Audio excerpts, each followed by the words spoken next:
오늘은 예수님의 10가지 명령 가운데 7번째 주제인 사랑에 대해서 말씀을 좀 나누겠습니다. 세상에 수많은 스토리가 있는데 전부 사실은 사랑 타령입니다. 이 사랑이라는 담론만큼 큰 주제가 없죠. 그래서 이 불과 20분 남은 시간에 이 사랑을 얘기를 해야 돼요. 근데 해보는 데까지 해봅시다. 여러분 현대인들에게 참 가슴 아프고 점점 피폐해가는 느낌이 뭐냐면 인간성마저도 물질화시켜서 표준을 만든다는 겁니다. 결혼정보회사 그 사이트에 들어가면 그게 자꾸 광고창에 떠요. 볼래야 본 게 아니고 나에 아무 상관이 없죠. 그렇게 들어가 보면 A등급, B등급, C등급 인간을 이렇게 수치화시켜서 연봉 얼마, 나이 얼마, 백그라운드, 건강 상태 이런 걸로 다 표준을 만들어 놨어요. 제가 2등급이 나오더라고요. 2등급. 해봤어요 한번. 몇 등급짜리쯤 되나 해보면서도 서글프더라고요. 야, 최근에 10월에 출간된 책이 하나 있는데 작별이라는 책이 있어요. 읽어보신 분들 계실 텐데 이 책은 매년 그 김유정 작가를 기념해서 만드는 책입니다. 근데 거기에 젊은 작가들이 응시를 해서 이제 글들을 올리는 거예요. 근데 그 첫 꼭지가 누가 쓴 글인가 하면 유명한 작가죠. 한강이라는 분이 쓴 글인데 그분 아버지도 소설가예요. 그 제목이 작별인데 그 첫 문장이 이렇게 시작이 돼요.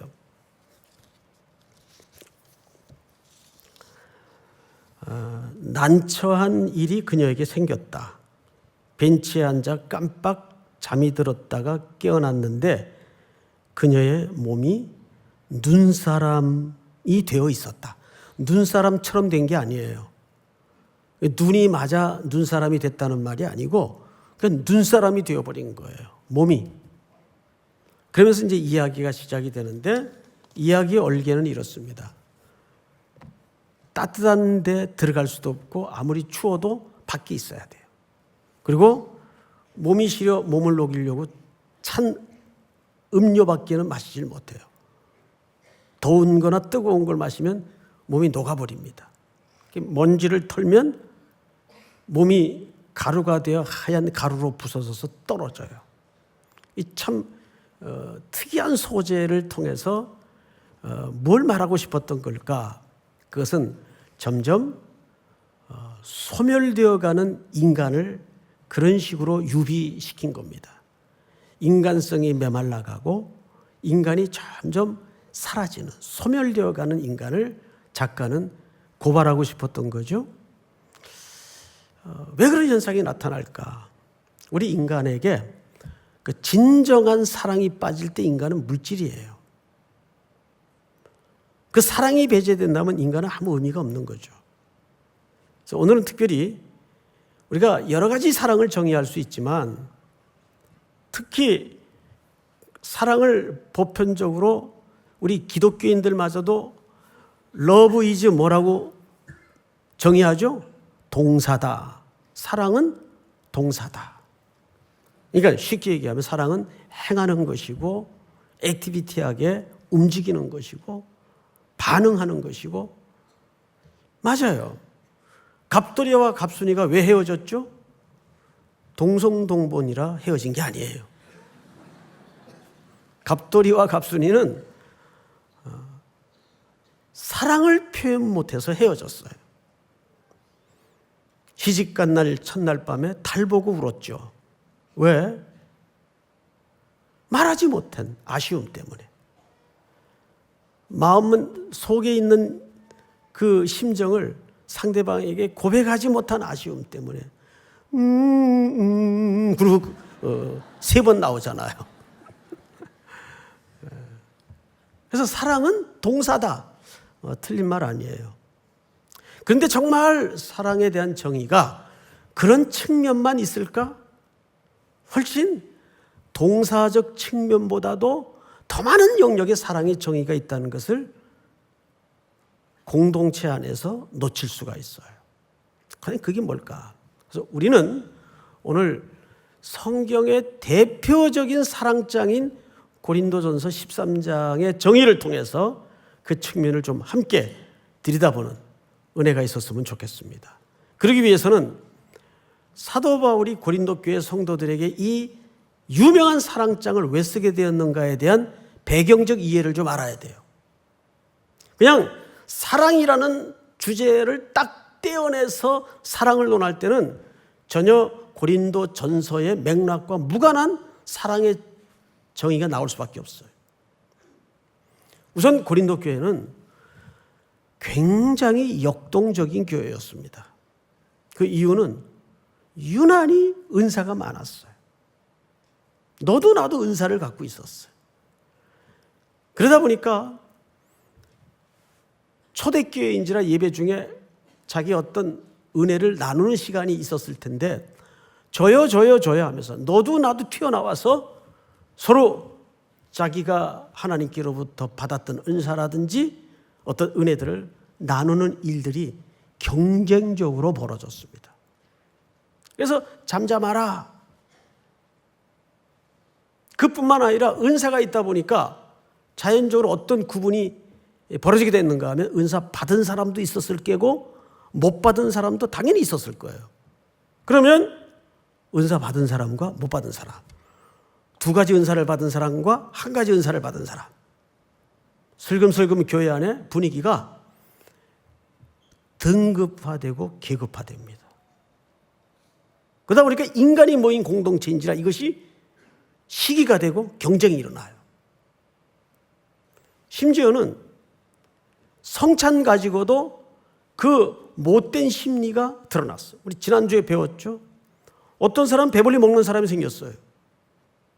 그냥 가난에 쪄들어 하루 벌어서 먹고 살아야 되는 그냥 일용직 근로자들이나 또 노예들은 늦게 올 수밖에 없고 자연히 그 사람은 살기도 힘든데 성찬이라는 이 거룩한 식사에 참여하면서도 때로는 못 먹거나 허들의 음식을 먹는 구분이 의도하지 않았는데 벌어진 겁니다. 게다가 교회 안에 몇몇 리더들을 따라서 스타 리더들을 따라서 교인들이 쫙 갈라지기 시작했어요. 너 누구 편이야? 너 누구 파야? 당연히 이 교회를 설립한 바울파지. 자네는? 나는 우리 교회에서 가장 설교를 잘하는 아볼로 선생님 파야. 아볼로는 수사력의 대가였습니다. 정말 말을 잘했어요. 넌 누구 파야? 난 당연히 반석 같은 게바파야. 당신은? 나는 그들이 전하는 예수파지. 예수님은 파 만든 적도 없는데 하여간 지들끼리 만들어가지고 마음과 뜻과 정성을 다해서 다투고 있었어요. 이게 현실적인 고린도 교회 안에 지금 심각한 문제인데다가 음행까지 들어오고 별의별 문제들이 다 벌어진 거예요. 특별히 은사 문제는 심각한 문제였어요. 은사가 있을 수 있죠. 그러나 은사주의로 가면 사람들이 은사를 기준으로 등급이 나누어져요. 그렇게. 그래서 고린도 전서의 구조를 보면 이렇게 되어 있습니다. 12장까지 은사를 얘기해요. 그리고 건너뛰어서 14장을 그 은사에 다시 설명을 합니다. 그럼 12장과 14장 사이에 뭐가 있었겠어요? 13장. 뭐 이렇게 깊이 생각을 하세요. 근데 그 13장은 오늘 우리에게 어떤 장으로 각인되어 있죠? 사랑장. 그럼 도대체 이 13장 유명한 사랑장을 통해서 바울은 우리에게 어떤 사랑을 정의하고 싶었는가? 본문을 한번 보자고요. 1절. 내가 사람의 방언과 천사의 말을 할지라도 뭐가 없으면 사랑이 없으면, 자, 사람의 방은 천사의 말, 이거 얼마나 대단한 영적인 권위입니까? 그럴지라도 사랑이 없으면 소리 나는 구리와 울리는 꽹과리. 여러분, 소리 나는 구리와 울리는 꽹과리의 공통점이 뭔지 아세요? 소리가 일정하게 계속 난다는 겁니다. 땡땡땡땡땡땡땡. 여러분 혹시 기찻길 옆에서 근무를 해봤거나 잠을 자보신 적이 있습니까? 저는 지금 그렇게 살고 있어요. 기찻길 옆에서. 새벽 1시 10분이 되면 막차 KTX가 여기 도착을 해요. 그러면 밤도 깊어 적막한데 그 막차로 들어오는 기찻길 소리에 잠을 안 깰 수가 없어요. 그래서 아예 그때까지 안 자요. 어마어마한 굉음입니다. 근데 신기한 게 낮에는 계속 기차가 왔다 갔다 하니까 기차가 지나가는지도 몰라요. 익숙해져가지고 낮에는. 밤은 워낙 고요한 시간이니까 그게 이제 크게 들리긴 하지만. 자, 일정하게 반복되는 소리를 우리가 보통 뭐라고 하는지 아십니까? 소음이라고 합니다. 사랑이 없으면 소음에 불과하다 그 말이에요. 수많은 수사어와 화려한 꾸밈을 통해서 떠들어도 거기 사랑이 배제되면 그냥 소음에 불과하다 그 말이에요. 자, 아직도 사랑에 대해서 정의는 안 나왔어요. 두 번째, 내가 예언하는 능력이 있어 모든 비밀과 모든 지식을 알고 이런 사람 만나면 무서울 것 같아요. 어쨌든 이게 대단하죠. 또 산을 옮길 만한 믿음이 있었을지라도, 여기 산을 옮긴다는 말은 사실상 당시 사용하던 수거입니다. 산을 옮길 만한 모든 믿음이 있을지라도 사랑이 없으면 아무것도 아니래요. 나싱. 먼지에 불과하다 그 말이에요. 자, 드디어 이제 사도 바울이 고린도 교회 성도들에게 동사적 사랑이 아니고 또 다른 측면의 사랑을 이제 말하고 싶은 본의가 3절에서 드러나는데 여러분들이 한번 읽어볼까요? 시작. 내 몸을 불사르게 내줄지라도 사랑이 없으면 내게 아무 유익이 없느니라. 여러분, 모든 것을 내어주는 구제 가능해요? 대단하잖아요. 이 정도면. 거기서 멈추는 게 아니에요. 온몸을 뭐해요? 불살라요. 그렇게 하실 수 있는 분 여기 몇 분이나 계실까요? 이런 게 사람이 어디 하나 꽂히면 이거다. 이건 내 운명 같은 소명이다 하고 전부를 걸어요. 그럴 수 있잖아요. 그런데 이제 여기서 문제가 생겨요. 자, 이겁니다. 교회는 이걸 해야 됩니다. 누가 하나 꽂혔어요. 근데 만약에 거기에 아직 심정적 동의도 안 되고 이게 뭐지? 하고 주춤거리거나 갸우뚱거릴 수 있어요? 없어요? 있단 말이에요. 근데 지금 교회나 한국 사회 분위기가 어떤지 아세요? 이때 선뜻 나서지 않고 선뜻 예스 반응 안 하면 다 적이 돼요. 다 반대하는 사람이 돼요. 그래서 확 선을 그어버립니다. 여러분, 근데 사도 바울은 훨씬 사랑을 다른 측면에서 소개했는데 이렇게 소개했습니다. 모든 것을 내어주고 구제하고 내 몸을 불사르게 내어줄지라도 사랑이 없으면 내게 아무 유익이 없다. 그럼 이 사랑은 도대체 어떤 몸을 불사르고 모든 걸 내어주는 사랑보다 더한 사랑이 어디 있어요? 이보다 더한 동사적 사랑이 어디 있어요? 그런데 그 다음 4절부터 오늘 본문이죠. 그 사랑은 어떤 사랑을 얘기하는 거죠? 오래 참고 온유하며 시기하지 아니하며 자랑하지 아니하며 교만하지 아니하며 무례하지 않으며 유익을 구하지 않으며 성내지 않고 6절에는 불의를 기뻐하지 아니하며 모든 것을 믿으며 모든 것을 바라며 모든 것을 견디느니라. 자, 어떻습니까? 이 모든 사랑에 대한 바울의 색다른 정의가 동사적 사랑입니까? 아니면 수동적이고 소극적인 태도입니까? 수동적이고 소극적인 태도예요. 근데 이건 뭘 얘기하냐면, 내가 아무리 어떤 문제에 휠이 꽂혀서, 특별히 교회 안에서 이런 일이 많이 일어날 수가 있어요. 휠이 꽂혀서 야, 이거다, 이게 교회 본질이다, 이거 해야 돼. 그 문제에 대해서 누가 이론의 여지가 없어요. 그런데 문제는 다양하고 각양각색의 정서와 멘탈을 갖고 있는 사람들이 모인 가정이나 공동체나 직장에서 이걸 마저 내 마음처럼 따라오는 사람도 당연히 있겠죠. 그러나 훨씬 많은 퍼센티지가 좀 생각을 해보고, 또 성향상 조심스러운 성격도 있을 거고, 또 성향상 분석해서 동의가 돼야 몸이 따라가는 사람도 있을 거고, 별의별 사람들이 다 있을 거란 말이에요. 그럴 때 선을 그어버리고 이건 반대자, 동의하지 않는 사람 이렇게 취급하지 말고 어떻게 하라는 거예요?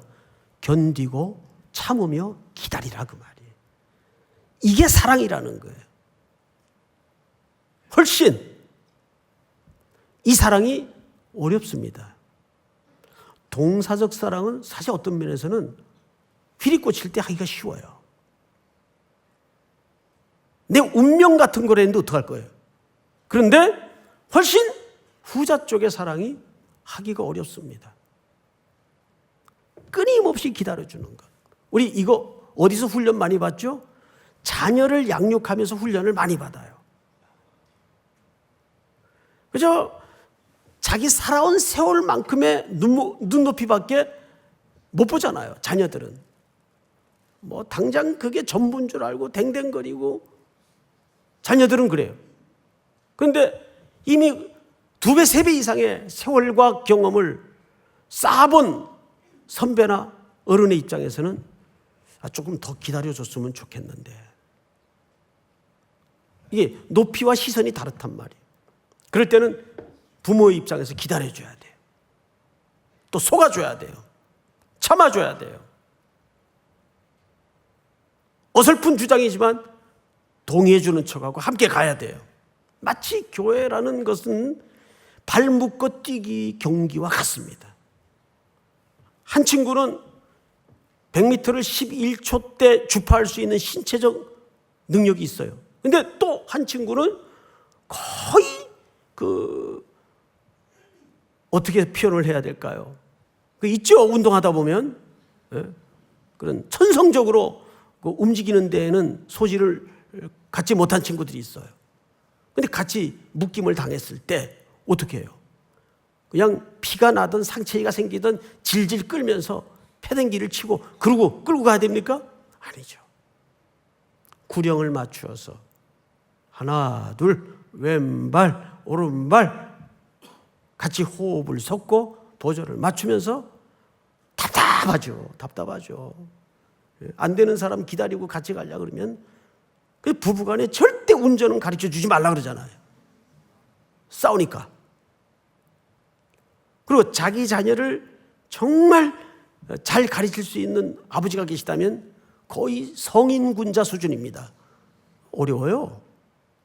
되지도 않고. 바울이 말한 고린도 교회 성도들에게 원하는 사랑의 수준은 바로 그걸 얘기하는 거예요.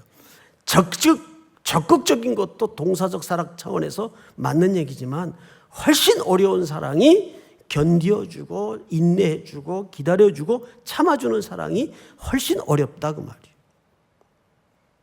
믿습니까? 이것이 교회 공동체의 삶뿐만 아니라 우리 가정 공동체도 마찬가지고 사회생활에서도 사실은 마찬가지예요. 그 사랑을 우리가 실천하고 드러내는 것. 그래서 우리가 아까 제가 이사야서 53장을 쭉 성찬 중에 읽었는데, 예수님은 범법자 중에 하나와 같이 되셔서 얼마나 억울해요. 그렇지만 도수장으로 끌려가는 짐승처럼, 양처럼 입을 열지 않았다 그랬어요. 그게 뭐죠? 견뎌주고 함께해주고 참아주고 기다려주는 주님의 사랑의 태도입니다.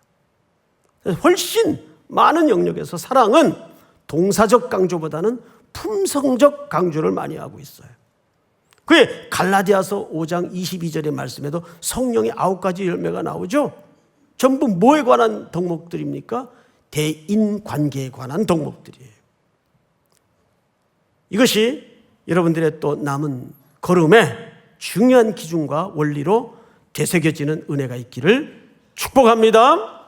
다 일어나십시다.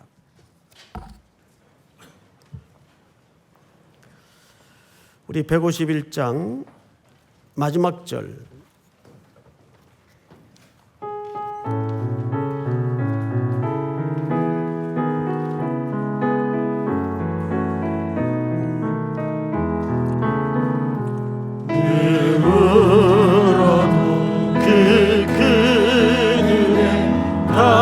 다가들 수 없네.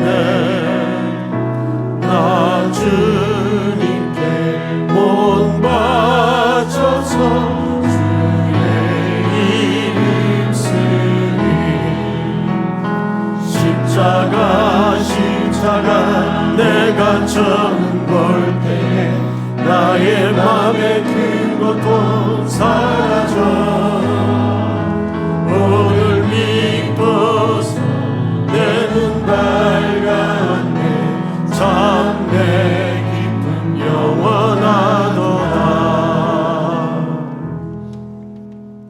지금은 우리 구주 예수 그리스도의 은혜와 독생자 아드님을 아낌없이 우리의 대속함을 위해서 내어주신 아버지의 아픈 사랑과 이 놀라운 은혜와 진리를 보게 하시는 성령님의 교통하심이 오늘도 성찬 예식 후에 말씀을 듣고 세상을 향하여 떠나는 사랑하고 사랑하는 우리 3일의 귀한 성도들 복중의 생명까지 영원토록 함께 있을지어다. 아멘.